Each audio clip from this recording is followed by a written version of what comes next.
വിവരിച്ചിട്ടുണ്ട്. ഇതിനൊക്കെ വിവരം വേണ്ടേ? ഏറ്റവും അടുത്ത് നിങ്ങളൊന്ന് മനസ്സിലാക്കി, ഇ അഹമ്മദ് സാഹിബ് നമ്മളെ ഈ മലപ്പുറം നിയോജക മണ്ഡലത്തിൽ ജയിച്ചു. ഇത് ജയിച്ചു നോക്കുമ്പോൾ നമ്മളെ മഞ്ചേരിന്റെ വിവിധ ഭാഗങ്ങളിൽ തന്നെ ഞാൻ കണ്ടിട്ടുണ്ട് ബിരിയാണി വെച്ചു കൊടുക്കുന്നുണ്ട്, പായസം വെച്ചു കൊടുക്കുന്നുണ്ട്, ഒരുപാട് പണികൾ. ഇതൊക്കെ റസൂലിന്റെ കാലത്തുണ്ടോ? ഇതിന് വിധി വേണ്ടേ? റബിയുൽ ലെവലിൽ മിഠായി കൊടുക്കുന്നത് മാത്രം പോരാ, ഇത് നിങ്ങൾ മനസ്സിലാക്കണം. റബിയുൽ ലെവലിൽ മിഠായി കൊടുക്കുന്നതും റബിയുൽ ലെവലിൽ പായസം കൊടുക്കുന്നതും റബിയുൽ ലെവലിൽ ബിരിയാണി വെച്ചു കൊടുക്കുന്നതും അനാചാരമാണ്, ഹറാമാണ്, ഇസ്ലാമിക പ്രമാണങ്ങൾക്ക് നിരുത്താത്ത വിദാത്താണ് എന്ന് പറയുന്ന മണ്ടന്മാർ ഇ അഹമ്മദ് സാഹിബ് ജയിച്ചിട്ട് ബിരിയാണി കൊടുക്കുന്നതിനെ പറ്റി മിണ്ടുന്നില്ല.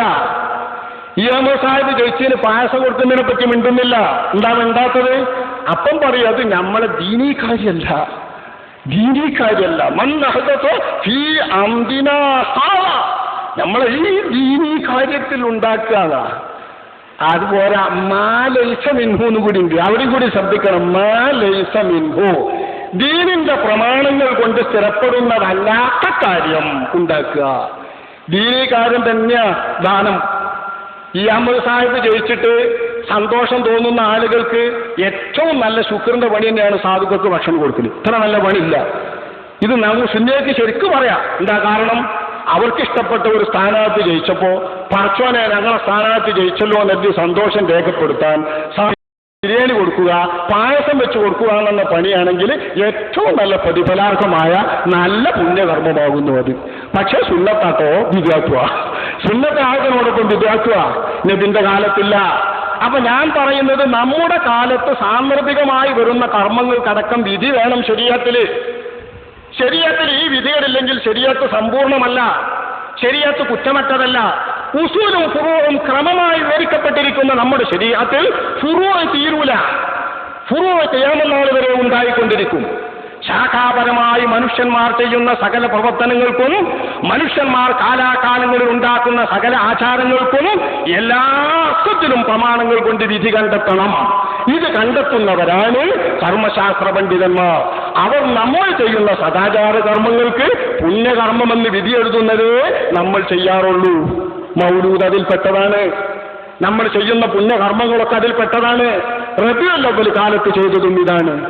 ഇതൊക്കെ ശാപ്പാട്ടുരാമന്മാരുണ്ടാക്കിയതാണ്, മോശപ്പെട്ടവരുണ്ടാക്കിയതാണ് എന്നറിയുന്നത് ചിന്തിക്കാറില്ല. സലാഹുദ്ദീൻ അയ്യൂബി എന്നുള്ള ആൾ മോശമാണോ അതോ നല്ല ആളാണോ? സകല ചരിത്രകാരന്മാരും അദ്ദേഹത്തെ വിവരിക്കുന്നത് റഹ്മഹുല്ലാ എന്ന് പറഞ്ഞുകൊണ്ടാ. അള്ളാഹു അദ്ദേഹത്തിന് റഹ്മത്ത് ചെയ്യട്ടെ എന്ന്. ലാ ഇലാഹ ഇല്ലാ ഹുവ ആലിമുൽ ഗൈബി വശ്ശഹാദ എന്ന് അദ്ദേഹം ഖുർആൻ ഓതാൻ വേണ്ടിയിട്ട് മരിക്കാൻ കിടക്കുമ്പോൾ തന്റെ മുമ്പിൽ ഖുർആൻ ഓതാൻ വേണ്ടിയിട്ട് വിളിച്ച അശ്ശൈഖ് അബൂ ജഅഫർ എന്ന ഇമാം അദ്ദേഹത്തിന്റെ മുൻപിൽ രാത്രി മുഴുവൻ പാർക്കുന്നു. പാർക്കുമ്പോൾ തന്റെ മുമ്പിൽ ഖുർആൻ ഓതുന്നു, ഷഹാദത്ത് ആവശ്യമുള്ളത് ചൊല്ലിക്കൊടുക്കുന്നു. ആ ഷഹാദത്ത് ചൊല്ലിക്കൊടുക്കുന്ന ശൈഖ് അബൂ ജഅഫർ എന്നവർ അദ്ദേഹത്തിന്റെ അടുക്കൽ വെച്ച് ഹുവല്ലദീ ലാ ഇലാഹ ഇല്ലാ ഹുവ ആലിമുൽ ഗൈബി വശ്ശഹാദ എന്ന് ഓതുന്ന സമയത്ത് അതേ എന്ന് പറഞ്ഞുകൊണ്ട് ലാ ഇലാഹ ഇല്ലല്ലാഹു ചൊല്ലി വഫാത്തായ മഹാനായ ഭരണാധികാരിയാണ് കുരിശ് സേനയിൽ നിന്ന് ബൈത്തുൽ മുഖദ്ദസിന് മോചനം നൽകിയ ബഹുമാനപ്പെട്ട സലാഹുദ്ദീൻ അയ്യൂബി വഫാത്തായിട്ട് ജാമിഉൽ ഉമവി എന്ന് പറയുന്ന ഡമാസ്കസിലെ വലിയ പള്ളിയിൽ 3 ദിവസം കണ്ണോട്ടേനു. 3 ദിവസം സാധാരണക്കാരും വലിയവരും എല്ലാവരും വന്നിട്ട് അവിടത്തെ ആ കണ്ണോക്കിൽ പങ്കെടുത്തിരുന്നു എന്ന് ചരിത്രത്തിൽ കാണാം. അല്ലാമ ഇബ്നു കസീർ അടക്കമുള്ള പണ്ഡിതന്മാർ ഇത് രേഖപ്പെടുത്തിയിട്ടുണ്ട്. അദ്ദേഹം നിയോഗിച്ച അദ്ദേഹത്തിന്റെ പെങ്ങളുടെ മകനാണ് അൽ മലിക്കുൽ മുളഫർ അബൂ സഈദ് കൂക്കുബരി എന്ന് പറയുന്ന മഹാൻ. ആ മഹാൻ അദ്ദേഹത്തിന്റെ ജീവിത സമയത്ത് അവസാനം വരെ 5 ദിർഹമിന്റെ കുപ്പായ ധരിച്ചിരുന്ന. 5 ദിർഹമിന്റെ കുപ്പായം, 5 റുപ്യന്റെ കുപ്പായം ധരിച്ച അദ്ദേഹത്തോട് ഭാര്യ ചോദിച്ചു, നിങ്ങൾ എത്ര ലക്ഷം പൊന്നാണ് റബീഉൽ അവ്വലിൽ ചെലവഴിക്കുന്നത്? എത്ര ലക്ഷം പൊന്നുകളാണ് വിരുന്നുകാർക്ക് ചെലവഴിക്കുന്നത്? എത്ര ലക്ഷം പൊന്നുകളാണ് ഹാജിമാർക്ക് വഴിയാത്രക്കാർക്ക് വെള്ളം കൊടുക്കാൻ ചെലവഴിക്കുന്നത്? നിങ്ങൾക്കൊരു കുപ്പായമിടാൻ നിങ്ങളുടെ കയ്യിൽ പണമില്ലേ എന്ന് ഇദ്ദേഹത്തോട് ചോദിച്ചപ്പോ അദ്ദേഹം പറഞ്ഞത്, എന്റെ ശരീരത്തിൽ ഇടാൻ വേണ്ട കുപ്പായം നശിക്കാനുള്ള കുപ്പായമാണ്. മരിക്കാൻ പോകുന്ന എനിക്കെന്തൊരു കുപ്പായം? ഞാൻ ഈ ചെയ്യുന്നതൊക്കെ പുണ്യകർമ്മങ്ങളാണ്, സത്കർമ്മങ്ങളാണ്, ആഖിറത്തിൽ പുണ്യം കിട്ടുന്നതാണ്, അള്ളാഹുവിന്റെ ദീനിലാണ്, ഫുഖറായിലാണ്, നിർധനന്മാർക്കാണ്.